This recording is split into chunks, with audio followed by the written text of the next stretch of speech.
Hello student, welcome to Mother Swagendra College online classes. Good morning to all of you student.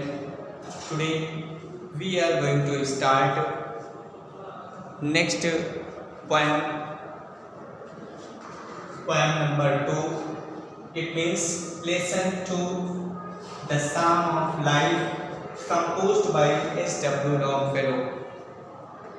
S.W. Longfellow expresses about the real life of human beings. What we think about our life, but the poet expresses something about life as life. So we are going to read the Psalm of Life. Now बच्चों, आपने देखा कि Psalm of Life का मतलब होता है जीवन का भजन। जीवन का भजन, वैसे इसके पहले मैंने इस पाठ को पढ़ाया है, लेकिन आज मैं एक बार पुनः इस पाठ को रिवाइज करवा रहा हूँ।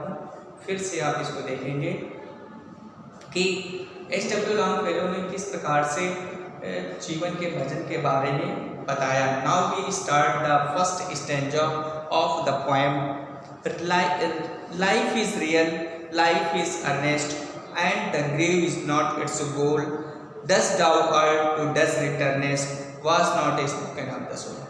कवि यहाँ पे कह रहा है कि लाइफ इज रियल, जीवन वास्तविक है। लाइफ इज अर्नेस्ट, जीवन गंभीर है। And the grave is not its goal, और ग्रेव मने कब्र, यानी कब्र का मतलब मरना। Grave is not its goal, और कब्र में जाना यानी मरना मनुष्य का उद्देश्य नहीं है। गोल मतलब उद्देश्य। फिर कभी कह रहा है कि द डस्ट दाउ आर्ट, तुम जिस धूल मिट्टी से बने हो। डस्ट माने धूल, दाउ आर्ट माने बने होना।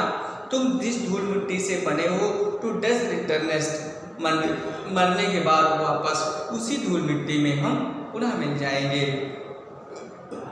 इसलिए उन्होंने कहा है कि was not a spoken of the soul, लेकिन कवि कह रहा है कि लेकिन ये बात आत्मा के बारे में नहीं कही गई है। यानी हम जिस धूल मिट्टी से बने हैं, वापस मरने के बाद फिर उसी धूल मिट्टी में हम मिल जाएंगे, लेकिन ये चीज़ आत्मा के बारे में नहीं कही गई है कि वो वापस मिले, क्योंकि सोल इज इमॉर्टल, सोल जो है अमर है। एंड फिर क्या नेक्स्ट पैराग्राफ, नेक्स्ट स्टैंजा में है कि not enjoyment and not sorrow is our destine in our way, but to act that is tomorrow find us further than today. कवि कह रहा है कि नॉट एंजॉयमेंट, ये जो हमको जीवन मिला हुआ है, ये कह रहा है कि नॉट एंजॉयमेंट, ना तो आनंद है, एंड नॉट सारो, और ना ही दुख है। Is our destine in our way, जो भी हमारे भाग्य में लिखा है, जो भी हमारे किस्मत में बना है, जो भी भाग्य में लिखा है, वही उसका अंत होता है। इसका मतलब ये हुआ कि जन्म के बाद तुरंत हमारे भाग्य में, हमारे जो भाग्य में ईश्वर ने जो लिख दिया है, बस उसी से उसका अंत होता है। But to act that is to, लेकिन जो भी हम कार्य करते हैं, बट टू एक्ट माने कार्य करना, लेकिन जो भी हम कार्य को करते हैं पर प्रत्येक कल के लिए होता है। यानी आने वाला जो समय है, आज हम उस वाक्य को करेंगे ताकि वो प्रत्येक कल आगे आने वाले समय में हमें आज के रूप में मिल जाए। But to act that is tomorrow find us further than today, और इस तरीके से find us further than today. और कभी कह रहा है जो हम कल के लिए काम करेंगे, वो जो सुख हम महसूस कर रहे हैं, आज हम महसूस कर रहे हैं कि ये काम कर लेने से भविष्य में जो है हमें इसकी अनुभूति होगी। इसलिए आज का जो काम किया होगा वो कल हमें जब प्राप्त होगा, तो आज की बात यानी आज का सुख हमें कल महसूस होगा।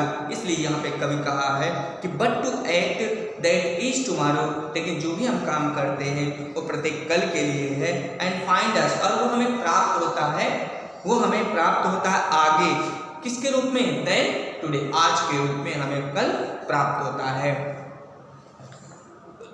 फिर इसके बाद हम थर्ड पैराग्राफ को, थर्ड स्टैंजा को देखेंगे। In the world's broad field of a battle, in the bivouac of life, be not like a dumb driven in a cattle, be a hero in the strife. फिर यहाँ पे कवि कह रहा है कि in the world's broad field of है, ये जो विस्तृत संसार है, ब्रॉड माने बड़ा चौड़ा, ये जो विस्तृत बड़ा जो संसार है वो क्या है? युद्ध का मैदान है। यहाँ पे युद्ध का मैदान है।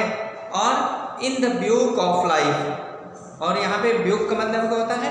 एक टेम्परेरी कैंप। ब्यूक का मतलब टेम्परेरी कैंप, जिस तरीके से सिपाही या आर्मी के लोग अपना उद्देश्य पूरा करने के लिए एक जगह पे 10-20 लोगों के लेकर के टुकड़ी डाल देते हैं और फिर वो अपना उद्देश्य पूरा करके फिर वापस आते हैं। तो ये जो हमारा जीवन है, लाइफ है, वो क्या है? एक टेम्परेरी लाइफ है, यानी अस्थायी पड़ाव है। कभी अस्थायी पड़ाव कैसे कि कभी सुख है, कभी दुख है, इसलिए उसको एक टेम्परेरी लाइफ कहा है। तभी कहा है कि इन द वर्ड्स ब्रॉड, ये जो विस्तृत संसार है वो क्या है? एक युद्ध का मैदान है। यहाँ there are many kinds of sorrow in our life, हमारे जीवन में विभिन्न प्रकार के जो कष्ट हैं, दुख हैं, तकलीफें हैं, ये क्या है? यही जीवन जो है एक विस्तृत मैदान है। और इसमें जो ये बीमारियां होती हैं, जो हमें कष्ट होते हैं, परेशानियां मिलती हैं, ये आपका एक युद्ध होता है, युद्ध का मैदान होता है। ठीक है। And in bivouac of life, और इस प्रकार से कभी सुख कभी दुख एक टेम्परेरी लाइफ के तरीके से गुजरता है। B not like a dumb driven in a cattle, फिर कभी कह रहा है कि मनुष्य को, व्यक्ति को जो है, बी नॉट लाइक, हमें गूंगे नहीं होना चाहिए, गूंगे बहरे जानवरों के तरीके से नहीं होना चाहिए कि जिधर हाँक दिया जाए उधर हम चले जाएं। बी लाइक डम, यानी डम की तरह, डम माने गूंगे, गूंगे किस तरीके? जैसे ड्राइविंग कैटल, कि जैसे जानवरों को जिधर हाँक दिया जाता है, भगा दिया जाता है, उधर चले जाते हैं, उस तरीके से हमें नहीं रहना चाहिए। कब? जब कोई परिस्थिति आती है, कोई हमें उस तरीके परेशान करता है, तो हमें उसका डट के सामना करना चाहिए। तभी कह रहा है be a hero in the strike, और एक वीर की भांति, एक हीरो की भांति, एक नायक की भांति जो है हमें जीवन के लिए संघर्ष करना चाहिए, उसका सामना करना चाहिए। And the last stanza of this poem, now we start. Let us then be up and doing with a heart for any fate, still achieving, still pursuing, learn to labour and to wait. फिर कभी कह रहा है कि late us then, तब हमें जो है बी अप, हमें हमेशा जो है ऊपर की ओर उठते रहना चाहिए, एंड डूइंग, और आगे बढ़ अपने काम को आगे की ओर करते रहना चाहिए। विथ ए हार्ट माने हृदय से, मन से, हृदय से जो है उस काम को करते रहना चाहिए। फॉर जो भी हमारे भाग्य में है उसकी चिंता नहीं है, भाग्य में क्या है इससे कोई लेना देना नहीं है, लेकिन ये है कि जैसा हमें जीवन प्रदान किया गया है हमें अपने काम को आगे करते रहना चाहिए। स्टिल अचीविंग, और उसे प्राप्त करना चाहिए, मतलब जो जिसको हमने जो उद्देश्य बनाया है उसे हमें प्राप्त करना चाहिए। और स्टिल परसून, और उस लक्ष्य को प्राप्त करने के लिए हमें उस काम को करते रहना चाहिए, उसका पीछा करते रहना चाहिए। एंड लर्न टू लेबर, और याद रखना चाहिए कि हमें कठिन परिश्रम करना चाहिए। एंड टू बी वेट, और उसकी कठिन परिश्रम के आने वाले परिणाम का भी इंतजार करना चाहिए। तो बच्चों, आज जीवन के भजन जो पोएम है ये आज ही समाप्त होती है। सभी बच्चे इसको अपने ध्यान से एक बार पढ़ेंगे, वीडियो फिर से देखेंगे, और कल मैं इसकी मीनिंग और क्वेश्चन आंसर कंप्रिहेंशन क्वेश्चन आपको प्रोवाइड करेंगे। Thank you.